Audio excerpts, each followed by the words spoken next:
Taxable income under the head of salary के topic का ये तीसरा वीडियो है।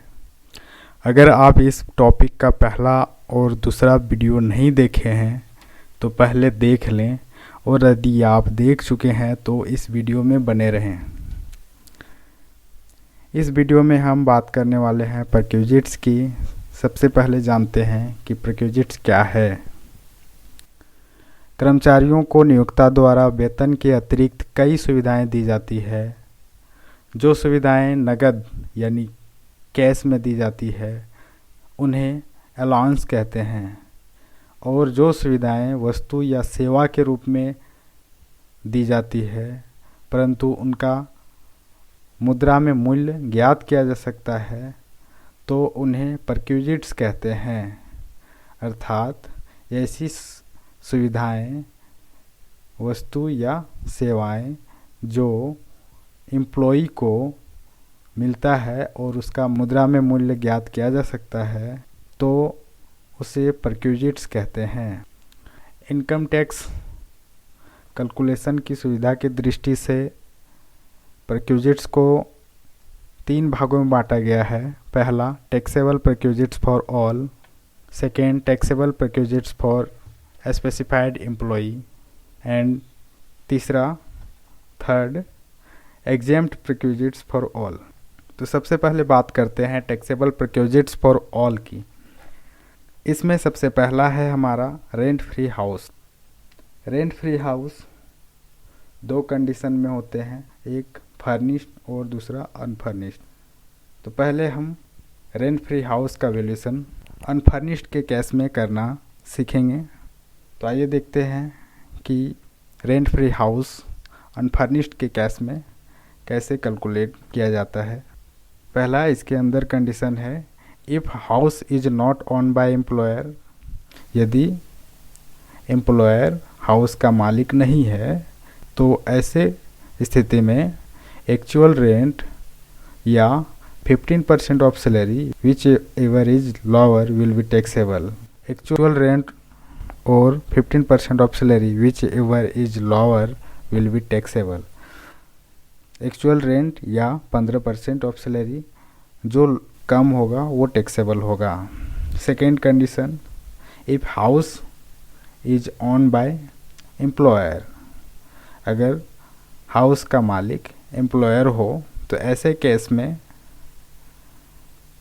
इसके अंतर्गत पहला कंडीशन है if house is situated in a city having population exceeding 25 lakhs according to 2001 census, then 15% of salary will be value of rent free house and taxable।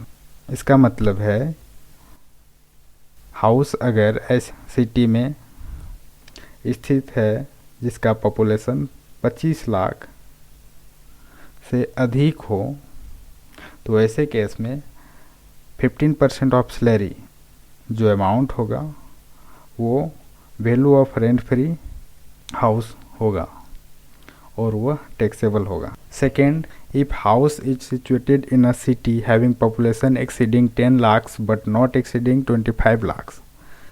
तो हाउस अगर ऐसे शहर में स्थित है जिसकी पॉपुलेशन 10 लाख से अधिक परंतु 25 लाख से कम हो, then 10% of salary will be value of rent free house and taxable. तो ऐसे केस में 10% सैलरी का 10% रेंट फ्री हाउस का वैल्यू होगा और वही टैक्सेबल होगा। Number third, if house is situated in a city having population up to 10 lakhs। Number third है अगर हाउस ऐसे सिटी में है जहां अधिक से अधिक 10 लाख और उससे कम जनसंख्या हो तो ऐसे केस में 7% of salary will be value of rent free house and taxable. तो सैलरी का 7.5% अमाउंट रेंट फ्री हाउस का वैल्यू होगा और वही टैक्सेबल होगा। रेंट फ्री हाउस के वैल्यूएशन में जहाँ भी सैलरी की बात की गई है तो सैलरी का मतलब है यानी सैलरी के अंतर्गत शामिल है बेसिक सैलरी, डेयरनेस पे, bonus, commission, taxable part of allowance. Basic salary plus dearness पे प्लस बोनस प्लस कमीशन और last taxable part of allowance. Rent free house furnished हो तो ऐसे केस में क्या करें? रेंट फ्री हाउस फर्निश्ड है तो ऐसे केस में क्या करें? If house is furnished then 10% of cost of furniture to be added with the value of above rent free house। अगर रेंट फ्री हाउस फर्निश्ड हो तो उस फर्नीचर के कॉस्ट का 10% अनफर्निश्ड के केस में जो रेंट फ्री हाउस का वैल्यू होता है उस वैल्यू में जोड़ देंगे। कॉस्ट ऑफ फर्नीचर जो भी होगा उसका 10% अनफर्निश्ड के केस में। अगर रेंट फ्री हाउस फर्निश्ड हो तो ऐसे केस में अनफर्निश्ड हाउस का जो वैल्यू होता है उसमें फर्नीचर का जो कॉस्ट है उसका 10% ऐड कर दें और ऐड करने के बाद जो वैल्यू आएगा वो फर्निश्ड रेंट फ्री हाउस का वैल्यू होगा और वो टैक्सेबल होगा। सेकेंड है कंसेशन इन रेंट। कंसेशन इन रेंट के केस में अगर कोई रेंट का भुगतान एम्प्लॉय के द्वारा किया जाता है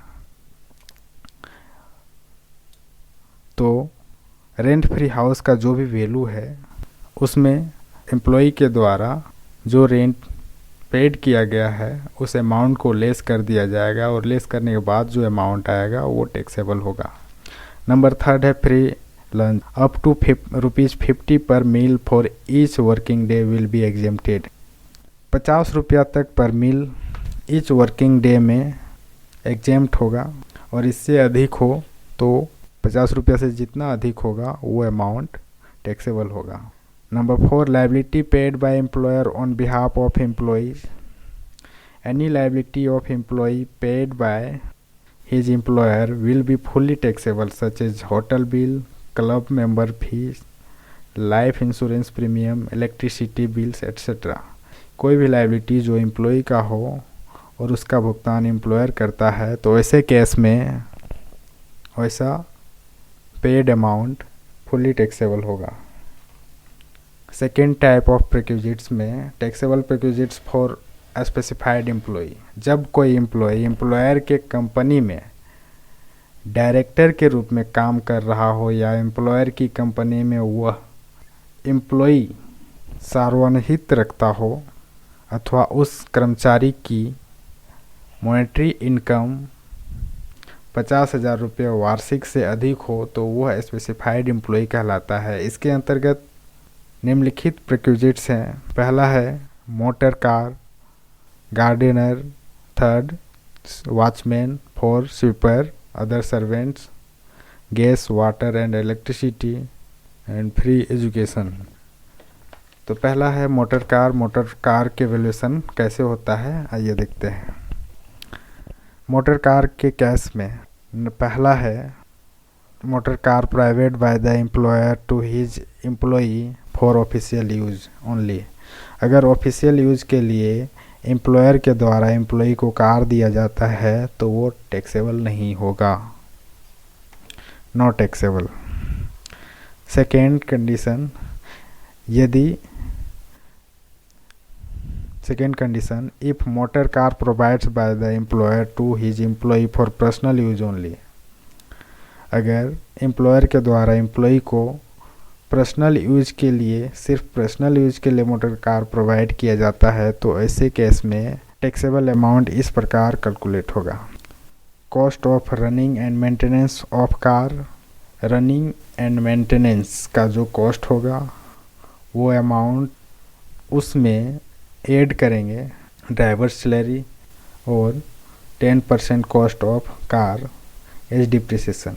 तो ड्राइवर सैलरी और डिप्रिसिएशन जो 10% ऑफ कॉस्ट ऑफ कार होगा उन दोनों अमाउंट्स को जोड़ने के बाद जो वैल्यू आएगा, जो अमाउंट आएगा वो वैल्यू ऑफ मोटर कार कहलाएगा।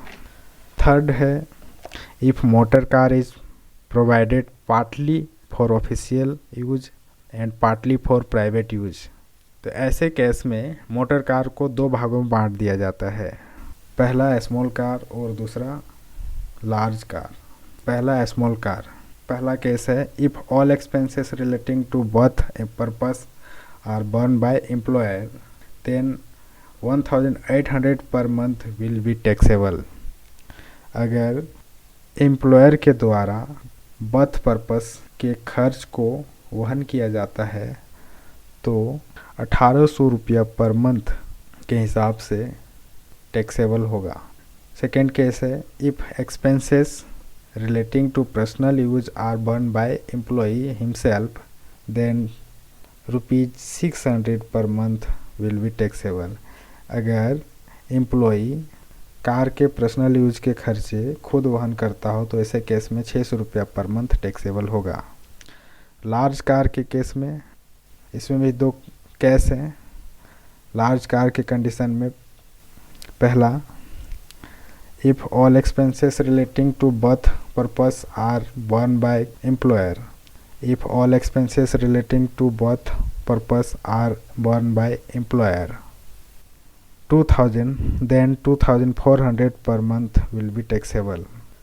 तो एम्प्लॉयर के द्वारा दोनों पर्पस के खर्चे वहन किए जाते हैं तो 2400 रुपये पर मंथ के हिसाब से टैक्सेबल होगा। Second, if expenses relating to personal use are borne by employee himself, अगर एम्प्लॉई पर्सनल यूज के खर्चे को खुद वहन करता हो तो ऐसे केस में 900 रुपये पर मंथ के हिसाब से टैक्सेबल होगा। नोट है, नोट को ध्यान में रखना है कि यदि चालक का वेतन भी एम्प्लॉयर के द्वारा ही वहन किया जा रहा हो तो 900 रुपये प्रति माह अतिरिक्त कर योग होगा जो उपरोक्त मूल्य में जोड़ दिया जाएगा। तो जो भी स्मॉल कार या लार्ज कार का टैक्सेबल वैल्यू होगा उसमें अतिरिक्त 900 रुपया प्रति माह के हिसाब से जोड़ दिया जाएगा यदि ड्राइवर का वेतन एम्प्लॉयर के द्वारा दिया जा रहा हो तो। नेक्स्ट है gardener, watchman, sweeper and other servants.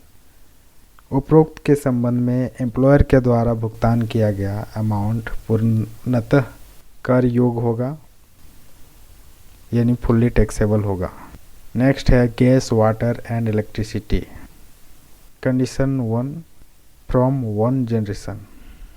On generation के केस में कॉस्ट पर यूनिट टैक्सेबल होगा या फिर एक्चुअल कॉस्ट टैक्सेबल होगा। Second condition from letting on hire, actual paid और payable amount will be taxable. वास्तविक भुगतान और देय अमाउंट टैक्सेबल होगा। नंबर 7 है free education for children. If school running by employer then up to cost 1000 per month for each child will be exempted another equivalent school in same locality. Second number, cost in excess of 1000 per month for each child, then total amount will be taxable. इस video में हमने perquisites का valuation कैसे किया जाता है इसके बारे में जाना। नेक्स्ट वीडियो में हम लेकर आएंगे इस टॉपिक से रिलेटेड प्रैक्टिकल क्वेश्चंस। सो आप हमारा नेक्स्ट वीडियो भी ज़रूर